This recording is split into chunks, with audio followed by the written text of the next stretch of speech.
மாண்புமிகு முதலமைச்சர் அவர்கள். மாண்புமிகு பேரவை துணைத் தலைவர் அவர்கள், மாண்புமிகு உறுப்பினர்கள் பேசுகின்ற பொழுது கஜா புயலால் பாதிக்கப்பட்ட பொழுது எந்த அதிகாரியும் அந்த பகுதியிலே வரவில்லை என்ற ஒரு குற்றச்சாட்டை இங்கே பதிவு செய்துள்ளார். அது தவறானது. மாண்புமிகு வருவாய்த்துறை அமைச்சர்கள் சொன்னதைப் போல இந்த கஜா புயல் வருவதற்கு முன்பாகவே இந்திய வானிலை ஆராய்ச்சி மையம் தெரிவித்த கருத்தின் அடிப்படையிலே என் தலைமையிலே இருமுறை கூட்டம் கூட்டப்பட்டு அந்த கூட்டத்திலே மூத்த அமைச்சர்கள், தலைமைச் செயலாளர், இந்திய ஆட்சி எல்லாம் கலந்து கொண்டு புயல் ஏற்பட்டால் நாம் என்ன நடவடிக்கை எடுக்க வேண்டும் என்பதையெல்லாம் ஆலோசித்து அந்த ஆலோசனையின்படி அனைத்து மாவட்ட ஆட்சித்தலைவர்களுக்கும் புயலால் பாதிக்கப்படக்கூடிய அந்த மாவட்ட ஆட்சித்தலைவர்களும் அறிவுறுத்தப்பட்டு முன்னெச்சரிக்கை நடவடிக்கை எடுக்கப்பட்டது. அது மட்டும் இல்லாமல் மாண்புமிகு வருவாய்த்துறை அமைச்சரை சொன்னதை போல புயல் ஏற்படக்கூடிய அந்த மாவட்டங்களிலே அந்த மாவட்ட அமைச்சர்கள் அங்கேயே தங்கியிருந்து அந்த புயல் வருகின்ற பொழுது மக்கள் எவ்விதத்திலும் பாதிக்கக்கூடாது, அதற்கு முன் ஏற்பாடுகள் செய்ய வேண்டும் என்று அறிவுறுத்தப்பட்டது. அவர்களுக்கு துணையாக மூத்த இந்திய ஆட்சி பணியாளர்களும் முன்கூட்டியே அனுப்பி வைக்கப்பட்டது.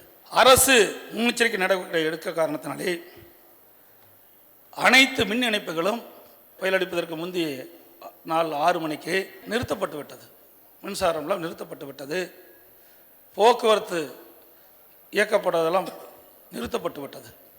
அது மட்டும் இல்லாமல் இந்த புயல் கடுமையாக பாதிக்கக்கூடும் என்று இந்திய வானிலை ஆராய்ச்சி மையம் தெரிவித்த கருத்தின் அடிப்படையிலே குடிசையில் வாழ்ந்த மக்கள், தாழ்வான பகுதியில் வாழ்ந்த மக்களை எல்லாம் அதிகாரி பெருமக்கள் தான் அவளை அழைத்து வந்து பாதுகாப்பான முகாமிலே தங்க வைத்திருக்கின்றார்கள்.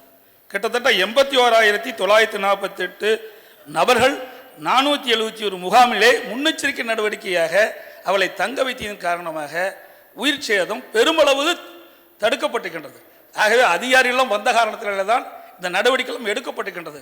ஆகவே மாண்பு உறுப்பினர்கள் கஜா புயலால் ஏற்பட்ட பொழுது யார் வரவில்லை என்ற குற்றச்சாட்டு தவறு. வருவதற்கு முன்பாகவே அங்கே இருக்கின்ற மாவட்ட அமைச்சர்கள், மூத்த இந்திய ஆட்சி பணியாளர்கள், அங்கே இருக்கின்ற வருவாய்த்துறை அதிகாரிகள், மின்சாரத்துறை அதிகாரிகள், வேளாண் துறை அதிகாரிகள், இன்னும் பல்வேறு துறையைச் சேர்ந்த அதிகாரிகளும் அங்கே அனுப்பி வைக்கப்பட்டு புயல் ஏற்படுவதற்கு முன்பு முன்னெச்சரிக்கை நடவடிக்கை எடுக்கப்பட்டு மக்களை காப்பாற்ற வேண்டும் என்ற அடிப்படையிலே அரசு அனைத்து நடவடிக்கை மேற்கொள்ளப்பட்டிருக்கு என்பது தங்கள் வாயிலாக மாண்புமிகு தெரிவித்துக் கொள்கிறேன். நான் மாண்புமிகு தமிழ்நாடு முதலமைச்சர் அவர்கள் 1 லட்சம் வீடுகள் கட்டி கொடுப்பதாக அறிவித்திருக்கிறார்கள். நான் கேட்டுக்கொள்வதெல்லாம் அந்த வீடு கட்டி கொடுக்கிற போது நிலத்தினுடைய எந்த பாகுபாடையும் பார்க்காமல், இது எந்த நிலத்தில் ஒரு வீடு கட்டியிருக்கிறார் என்று பார்க்காமல் வீட்டு வரி ரசீதோ அல்லது மின் இணைப்புக்கான ரசீதோ இருக்குமே, ஆனால் அந்த இடத்தில் நீங்கள் வீடு கட்டி கொடுக்க வேண்டும். குடிசை வீடுகள் இன்றைக்கு சேதமடைந்திருக்கிறது. எனவே அதை கருத்தில் கொண்டு குடிசை வீடுகளுக்கு மாறாக காங்கிரீட் வீடுகள் அனைவருக்கும் கட்டி கொடுப்பதற்கு இந்த அரசு நடவடிக்கை எடுக்க வேண்டும் என்று நான் கேட்டுக்கொள்கிறேன். துறை முதலமைச்சர் அவர்கள். மாண்புமிகு பேரவைத் தலைவர்களே, கஜா புயலினால் பாதிக்கப்பட்ட வீடுகளை இழந்த பெருமக்களுக்கு அவரவர்களுக்கு தனியாக பட்டா இருந்தால் வீட்டுமனை பட்டா உள்ளவர்களுக்கு தாமாக வீடு கட்டுகின்ற திட்டத்தின் கீழ் அவர்கள் வீடு கட்டி கொடுக்கிற வாய்ப்பு அளிக்கப்படுகிறது.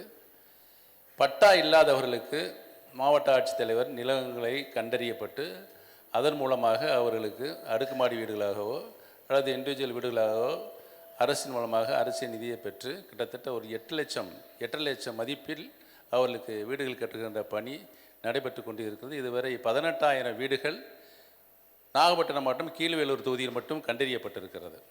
இந்த கணக்கு விடுபட்டு போயிருந்தால் மாண்புமிகு சட்டமன்ற உறுப்பினர்கள் விடுபட்டு போயிருக்கின்ற இனங்களை கண்டறிந்து அவருக்கு தெரியப்படுத்தினால் அதையும் சேர்த்து கட்டித்தரப்படும் என்று தெரிவித்துக் கொள்கிறேன். ஆக இடம் இருக்கிறதோ இல்லை என்ற நிலை வேண்டாம், பட்டா இருக்கிறது இல்லை என்ற நிலை வேண்டாம். அனைவருக்கும் பாதிக்கப்பட்ட வீடுகளை இழந்தவர்களுக்கு உறுதியாக இருக்கிறது. ஏனென்று சொன்னால் மாண்புமிகு முதலமைச்சர் அவர்கள் 1 லட்சம் வீடுகள் கட்டித்தரப்படும் என்று அறிவித்திருக்கிறார்கள். அந்த அடிப்படையில் கஜா புயலினால் பாதிக்கப்பட்ட மக்களுக்கு உறுதியாக தரமான காங்கிரீட் வீடுகள் கட்டித்தரப்படும் என்பதை தெரிவித்துக் கொள்கிறேன். மாண்புமிகு முதலமைச்சர் அவர்கள். மாண்புமிகு பேரவைத் தலைவர்களே, மாண்புமிகு உறுப்பினர்கள் அணை பாதுகாப்பு சட்டத்தை பற்றி இங்கே தெரிவித்தார்கள். இது ஒரு முக்கியமான பிரச்சனை. என்று சொன்னால் நம்முடைய மாநிலம் அண்டை மாநிலத்தை நம்பித்தான், நீரை நம்பித்தான் இருக்கின்றது. இன்றைக்கு முல்லை பெரியார் அணை எடுத்துக்கொண்டால் கேரள மாநிலத்தில் இருக்கின்றது. எனவே இந்த அணை பாதுகாப்பு சட்டம் வந்துவிட்டால் அந்த மாநிலத்துக்கு தான் அந்த அதிகாரம் கிடைத்துவிடும். அந்த மாநிலம்தான் அதை பராமரிக்க வேண்டிய சூழ்நிலை ஏற்பட்டுவிடும். ஆகவே இதை நம்முடைய நாடாளுமன்றங்கள் கடுமையாக நாடாளுமன்றத்தில் எதிர்த்து கொண்டு இருக்கின்றோம்.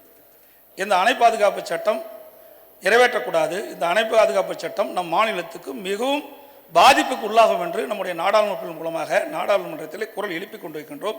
இந்த அணை பாதுகாப்பு சட்டத்தை மத்திய அரசு அமுல்படுத்தக்கூடாது என்று முழுமையாக நம்முடைய தமிழகத்தைச் சேர்ந்த அனைத்து இந்திய அண்ணா திராவிட முன்னேற்ற கழக நாடாளுமன்ற உறுப்பினர்கள் எதிர்த்து குரல் கொடுத்திருக்கிறார்கள் என்பதை தங்கள் வாயிலாக மாண்புக்கு தெரிவித்துக் கொள்கின்றேன். மாண்புமிகு முதல்வருடைய கருத்தை நான் ஏற்கிறேன். அதில் ஒன்று மாறுபட்ட கருத்தல்ல. மாண்புமிகு உறுப்பினர் கேட்டது, பாராளுமன்றத்தில் நம்முடைய எம்பிக்கள் எதிர்க்கிறார்கள், இந்த அரசாங்கமும் அந்த கொள்கை கொண்டிருக்கிறது, எதிர்க்கட்சி அதை கொண்டிருக்கு. அதை அழுத்தம் திருத்தமாக சொல்வதற்கு வேண்டுமானால் இங்கே ஒரு தீர்மானத்தை கொண்டு வரலாமே என்று கேட்டார். முடியுமானால் அதை யோசித்து பார்க்கலாம். மாண்புமிகு பேரவைத் தலைவர்களே, இந்த மத்திய அரசுடைய அணை பாதுகாப்பு சட்டத்தை கடுமையாக நாங்கள் எதிர்க்கிறோம் என்று மாண்புமிகு முதலமைச்சர் அவர்கள் சொல்லியிருக்கிறார்கள். ஏற்கனவே மாண்புமிகு இதய தெய்வம் புரட்சி தலைவி அம்மா அவருடைய காலத்தில் 2006 முல்லை பெரியாருடைய பிரச்சனை உச்சநீதிமன்றம் சென்று உச்சநீதிமன்றத்தில் ஒரு வரலாற்று சிறப்புமிக்க தீர்ப்பினை மாண்புமிகு அம்மா அவர்கள் பெற்று தந்தார்கள். பராமரிப்பு பணிகளுக்காக குறைக்கப்பட்ட அளவான 136 அடியிலிருந்து 142 அடியாக முதல் கட்டமாக நீரை தேக்கிக் கொள்ளலாம். பேபி அணையும் சிற்றணையும் பழுது நீக்கம் செய்யப்பட்டதற்கு பின்னாலே அதனுடைய முழு கொள்ளளவான 152 அடியை தேக்கிக் கொள்ளலாம் என்ற வரலாற்று சிறப்புமிக்க தீர்ப்பினை மாண்புமிகு அம்மா அவர்கள் உச்சநீதிமன்றம் மூலமாக பெற்று தந்தார்கள். உடனடியாக கேரள அரசு என்ன செய்தது என்று சொன்னால், சட்டமன்றத்தை கூட்டி காவிரி நீர் பாதுகாப்பு முல்லை பெரியாறு அந்த கேரள அரசினுடைய அணைகளில் இருக்கின்ற பாதுகாப்பு குறித்து ஒரு அவசர சட்டத்தை இயற்றினார்கள். அந்த அவசர சட்டத்தில் பல்வேறு அணைகளுடைய நீர்மட்டத்தை வரையறுத்து சட்டம் இயற்றுகின்ற பொழுது முல்லை பெரியாருடைய அணையினுடைய நீர்மட்டம் 136 அடிதான் என்று அதையும் வரையறுத்து அங்கே அந்த சட்டத்தில் திருத்தம் கொண்டு வந்தார்கள். உடனடியாக மாண்புமிகு இதய தெய்வம் புரட்சி தலைவர் அம்மா அவர்கள் கேரள அரசு கொண்டு வந்திருக்கின்ற சட்ட திருத்தம் இந்திய அரசியலமைப்புக்கு விரோதமானது என்று உச்சநீதிமன்றத்தில் வழக்கு தொடுத்திருக்கிறார்கள். அந்த வழக்கு இன்றைக்கும் நிலுவில் இருக்கிறது. ஆகவே இந்த அணை பாதுகாப்பு சட்டத்தை மத்திய அரசு கொண்டு வந்தால் இருக்கின்ற, அதாவது ஒரு மாநிலத்தில் 2 மாநிலங்கள் சம்பந்தப்பட்ட நீர் பிரச்சனைகள், 3 மாநிலங்கள் சம்பந்தப்பட்ட நீர் பிரச்சனைகள் அவர்களுக்கு தகுந்தாற்போல் சட்ட திருத்தம் கொண்டு வருவதற்கும் வாய்ப்பு இருக்கிறது என்பதை கருதித்தான் நம்முடைய அரசு, மாண்புமிகு அம்மாவுடைய அரசு இன்றைக்கு அணை பாதுகாப்பு சட்டத்தை கடுமையாக எதிர்த்திருக்கிறது என்பதை தெரிவித்துக் கொள்கிறேன். மாண்புமிகு பேரவைத் தலைவர்களே, அணை பாதுகாப்பு சட்டத்தை பற்றி இங்கே குறிப்பிடும்போது அதுக்கு விளக்கத்தை இங்கே தர வருகின்றேன். மத்திய அரசு 12/12/2018 அன்று அணை பாதுகாப்பு சட்ட மசோதா 2018 நாடாளுமன்ற மக்களவையில் அறிமுகம் செய்தது. இது தொடர்பாக தமிழக முதல்வர் நான் பாரத பிரதமருக்கு 14/12/2018 எழுதிய கடிதத்தில் இந்த சட்ட மசோதாவை திரும்ப பெறுமாறு நீர்வள அமைச்சத்திற்கு உத்தரவிடுமாறும் அனைத்து மாநிலங்களும் ஏற்றுக்கொள்ளும் வரை இம்மசோதாவை நிறைவேற்றக்கூடாது என்றும் வலியுறுத்தியுள்ளேன். இந்த மசோதாவிற்கு முன்பாக மத்திய அரசு ஏற்கனவே வரைவு அணை பாதுகாப்பு சட்ட மசோதா 2016 நாடு முழுவதும் பொருந்தும் வகையில் நாடாளுமன்றத்தில் நிறைவேற்றுவதற்கு முன்பாக அனைத்து மாநில ஆலோசனை கருத்துக்களை கோரியது. ஒரு மாநிலத்திற்கு சொந்தமான அணை வேறொரு மாநிலத்தில் அமைந்திருந்தால் அதற்கென தனிப்பட்ட சட்டப்பிரிவு ஏதும் இந்த மசோதாவில் தரப்படாதால் இந்த மசோதா தமிழ்நாட்டுக்கு ஏற்புடையதல்ல. எனவே இந்த மசோதாவை எதிர்த்து மாண்புமிகு தமிழ்நாடு முதலமைச்சர் 11/9/2018 அன்று மாண்புமிகு பாரத பிரதமருக்கு இந்த மசோதாவை திரும்ப பெற வலியுறுத்தி கடிதம் எழுதியுள்ளார். 15/16/2018 நான் பாரத பிரதமருக்கு முதலமைச்சர் என்ற முறையில் மீண்டும் இது தொடர்பாக ஒரு கடிதம் எழுதியுள்ளேன். மேலும் இதே கருத்தினை வலியுறுத்தி தமிழ்நாடு சட்டமன்றத்தின் ஒருமனதாக தீர்மானம் நிறைவேற்றப்பட்டு மாண்புமிகு பாரத பிரதமர்களுக்கு அனுப்பப்பட்டது.